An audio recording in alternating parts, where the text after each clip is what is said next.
Assalamualaikum warahmatullahi wabarakatuh. Perkenalkan, nama saya Bulan Dwi Agustina dengan NPM 20234064055127. Di sini saya sebagai moderator perwakilan dari kelompok 3 dengan mata kuliah Metopen dan dosen pengampu Ibu Robia Astuti MPD.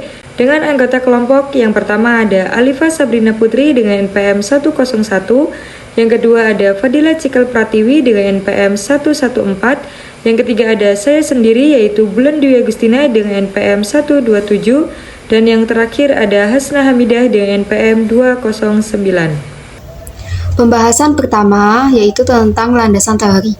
Landasan teori merupakan dasar pemikiran yang mencakup definisi dan konsep dari variabel-variabel yang disusun secara sistematis dalam suatu studi.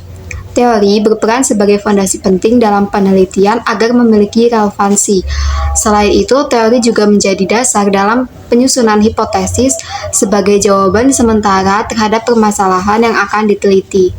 Oleh karena itu, teori yang digunakan dalam penelitian haruslah valid dan dapat dipertanggungjawabkan secara ilmiah.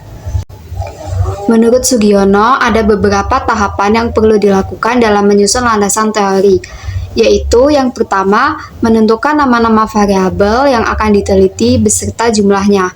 Yang kedua, mengumpulkan referensi sebanyak mungkin yang relevan dengan masing-masing variabel seperti dari buku, jurnal ilmiah, maupun laporan penelitian seperti skripsi, tesis, dan sebagainya.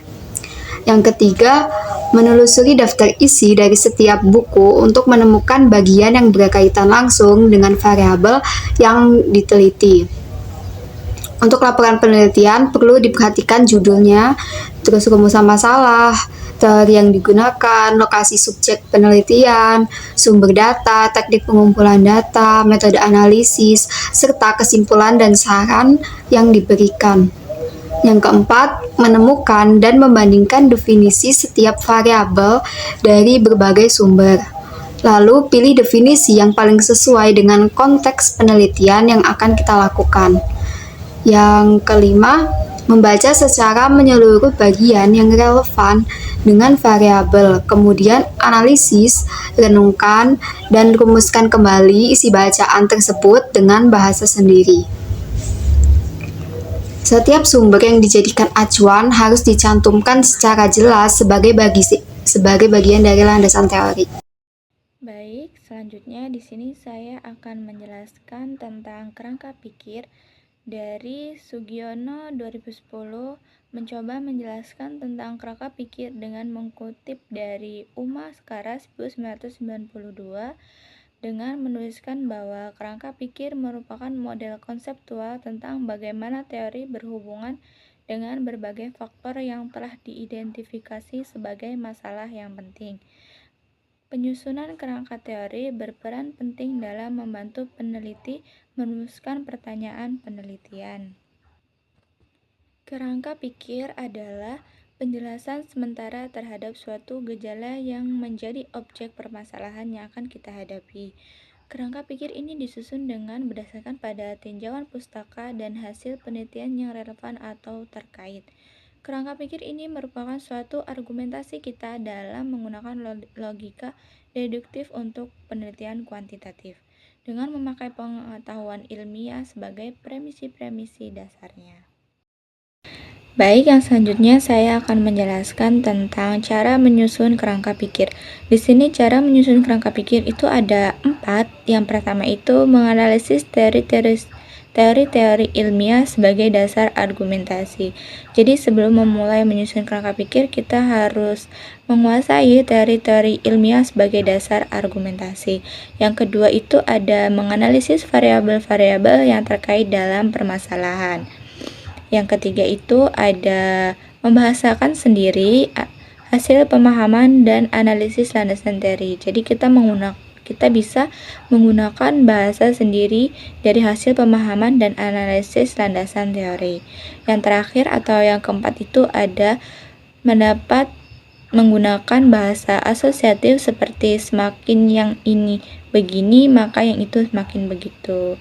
Jadi kita bisa menggunakan bahasa asosiatif dalam menyusun kerangka pikir. Selanjutnya, jenis-jenis kerangka pikir. Ada 3. Yang pertama itu teoritis, kerangka yang menegaskan mengenai teori yang digunakan sebagai landasan utama untuk menjelaskan fenomena yang diteliti. Yang kedua itu ada operasional, digunakan untuk melihat hubungan antara variabel yang satu dengan yang lainnya. Yang ketiga, konseptual, gambaran kerangka teoritis yang digunakan untuk menjelaskan objek yang diteliti. Baik, di sini saya akan melanjutkan materi mengenai hipotesis. Jadi, hipotesis adalah keterangan sementara dari hubungan fenomena-fenomena yang kompleks agar dalam kegiatan penelitiannya, perhatian peneliti tersebut terfokus hanya pada informasi atau data yang diperlukan bagi pengujian hipotesis. Baik, yang selanjutnya adalah jenis-jenis hipotesis. Jadi, jenis-jenis hipotesis dibagi menjadi 2. Yang pertama ada hipotesis nol dan yang kedua adalah hipotesis alternatif. Hipotesis nol adalah hipotesis yang menyatakan tidak adanya perbedaan antara kelompok-kelompok atau tidak terdapat hubungan sebab akibat antara variabel-variabel yang diteliti. Dalam simbol statistik, H0 dibagi X sama dengan Y. Sedangkan hipotesis alternatif adalah hipotesis alternatif tidak diuji secara langsung, melainkan melalui pengujian hipotesis 0. Jika hipotesis 0 ditolak, maka secara otomatis hipotesis alternatif diterima dan sebaliknya. Selanjutnya itu ada bentuk-bentuk hipotesis. Yang pertama itu ada deskriptif, dugaan atau jawaban sementara mengenai nilai dari satu variabel dalam satu kelompok sampel. Yang kedua ada komparatif, perkiraan sementara yang membandingkan dua atau lebih variabel. Yang ketiga itu ada asosiatif, dugaan sementara tentang adanya hubungan antara dua atau lebih variabel dalam suatu penelitian. Selanjutnya, pengujian hipotesis. Perumusan hipotesis HO dan HA. Menentukan apakah hipotesis 0 HO diterima atau ditolak. Penentunya dilakukan dengan membandingkan nilai T hasil perhitungan statistik dengan nilai T yang ada pada tabel. Pemilihan taraf signifikansi. Signifikansi merupakan batas toleransi terhadap kemungkinan terjadinya kesalahan pada penelitian. Besarnya tingkat signifikansi biasanya ditentukan sebagai berikut. A. 95% berarti tingkat kesalahan yang dapat ditoleransi adalah 0,05. B. 99% berarti tingkat kesalahan yang dapat diterima adalah 0,01. Menentukan kriteria pengujian. Keputusan untuk menerima atau menolak HO dan menentukan teknik uji statistik yang tepat.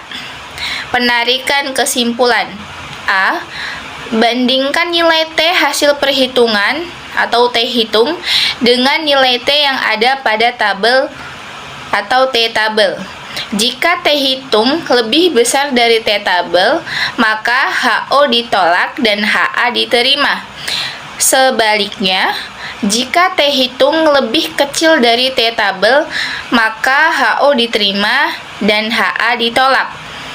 B. Selain itu, jika nilai P kurang dari 0,05, maka HO ditolak dan HA diterima. Namun, jika nilai P lebih dari 0,05, maka HO diterima dan HA ditolak. Sekian penjelasan dari kelompok kami. Kurang lebihnya kami mohon maaf, kepada Allah kami mohon ampun. Wabillahi taufiq walhidayah. Wassalamualaikum warahmatullahi wabarakatuh.